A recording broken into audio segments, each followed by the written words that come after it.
Now, these characters being introduced in the DCEU is not inherently a bad thing, but when you start using them to replace other characters and never really had a fair shake to begin with, I think that's where people are going to have a huge problem.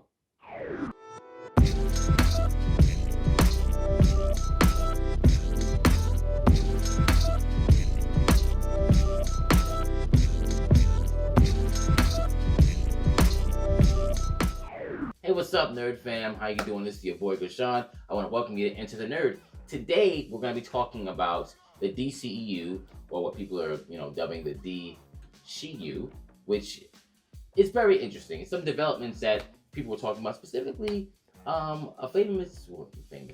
popular YouTuber named Grace Randolph, who put up a tweet maybe about a week ago talking about how Batgirl, Superwoman, Black Canary, they're all going to replace pretty much the members of the Justice League. Wonder Woman's going to stay. Well, specifically, they're going to replace Batman and Superman. Specifically saying that in the tweet, it was like Superwoman's the new Batman, Superwoman's the new Superman, and Batgirl is a new Batman, which is strange in the wording itself, but I understand what she's trying to say in terms of what their positions will be in the DCEU. Okay. A couple issues. One, something that I don't want anybody to strawman what I'm saying in this video, or some of the other people who are saying stuff. It is not these characters being brought into the DCEU or any cinematic universe, which is bad. These characters have really great stories within the comic books. There's nothing wrong with them being on here. Nothing. Here's the thing. The people we just mentioned, the dudes, Batman and Superman within the DCEU, haven't really gotten a fair shake. You have one that had one solo movie. Batman hasn't had a solo movie at all. He just came in with, he shared a movie with Superman. And since then, it's been pretty much hit or miss, whether you like Justice League or not. But it's like, he hasn't gotten his fair shake. This Ben Affleck Batman never got a fair shake in terms of really getting a chance to flesh out the Bat family. We haven't seen like another like modern day Dick Grayson in like a movie screen. I know we have like Titans and stuff, but I'm talking about in like a movie screen. We haven't seen that. We haven't got a chance to see that really develop. And I think a lot of people are waiting to see that, especially with the film that, was theorized to have happened with Deathstroke happening in it. And even Superman, like getting a chance to see him have his another movie and see Henry Cavill, perhaps maybe with a different director, being able to perhaps, no pun intended, like, spread his wings and be able to be a better Superman, perhaps? Never know. It could be limited to this Henry Cavill's acting. Who knows? Either way, the characters of Superman and Batman have not recently gotten a chance to really got a comic accurate film where they are portrayed in a way that really gives justice to the characters and the ones that are surrounding them. So, Batgirl and Superwoman, all this, it's great to have them. But what's important about them is their relationship to Superman and Batman, right? That's what it's very important about them. Batgirl being part of the Bat family, and Supergirl being Superman's cousin. Being actually older. Having experience on Krypton, her being able to share those experiences with him, and him like looking at her like kind of like this the bridge for him, because she also knew his parents. So we miss all those little things if now they're just going to replace one. I think Henry Cavill apparently supposed to just appear in like images, like just little whatever footage they had left over. So we don't really know what her relation really is to him yet, but they're not gonna be at the same. They're not gonna have a relationship with each other, on screen, which that sucks because you're actually taking away from the fans. There's a lot of story you're taking away when you're just replacing, because there's way more story with them together. And then eventually, if you want them to have their own film and series, that's great, because now the fans will get a chance to accept them and go, okay, this is who they are. Now let's get them by themselves, and then maybe like Batman and Batgirl could like pop in, hey, I'm here, and then be out.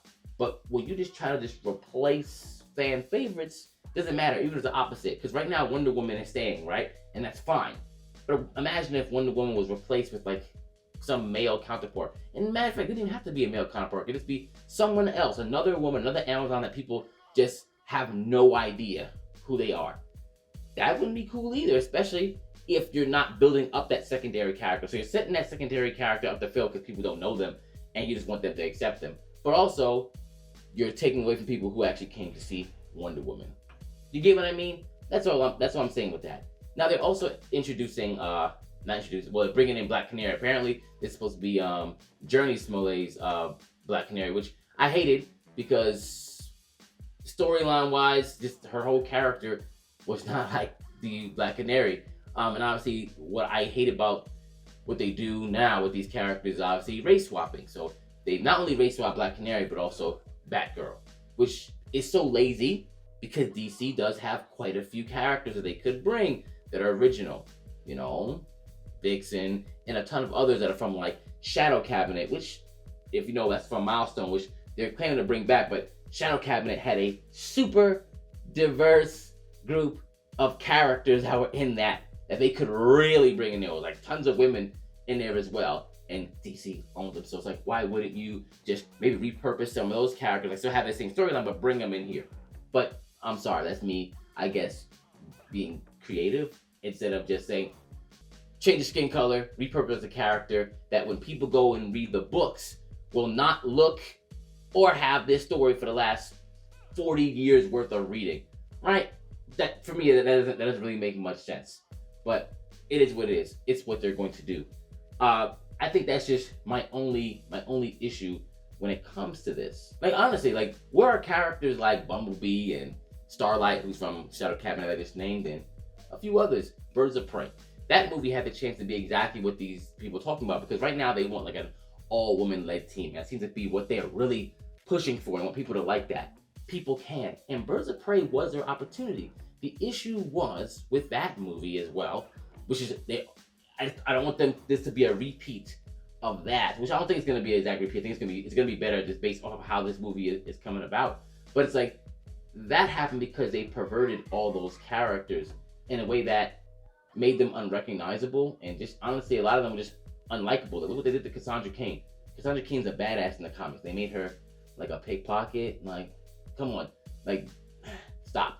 And those are things that happen quite a bit. But I remember even, you know, reading other parts of the, like Grace Randolph's her tweet when she's talking about like, hey, you know, having one woman of color, like two like super heroine women of color, like one's mentoring of that would be powerful.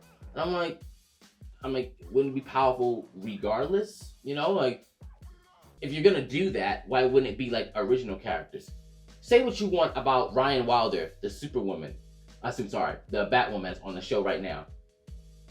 I mean, she's not original by way of still having the Batwoman name. However, at least Ryan Wilder, they created a new person under the suit, at the very least.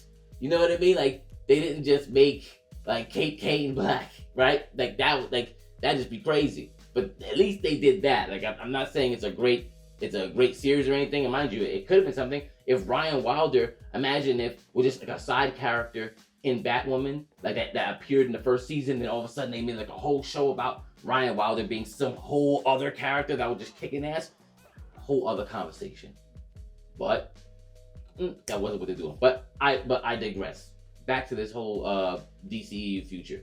If this is what they're doing and they just want to replace, there's gonna be a lot of fan backlash. And no, it's not just because they're women. I mean, I'm sure there's some weirdos out there that have a weird thing about that, but that's not like, don't straw man people when it comes to that. Like, why do we have to replace? Add them into the universe and give them all some justice. No pun intended again, but I'm just saying, there's plenty of story to be written for everyone. Why are we replacing them? Let's talk about it. Let me know what you think. Are you happy about this? Do you see the issues? What are you expecting from DCU moving forward? And I know I'm saying this. I know Flashpoint is really being written just to write out everything that Zack Snyder is doing, but you could still keep Superman and Batman without doing that. That's kind of stupid. And I'm like, what does this have to do with like Shazam? How does that? This still confuses me when it comes to that as well. But whatever. I end the video here. Into the nerd.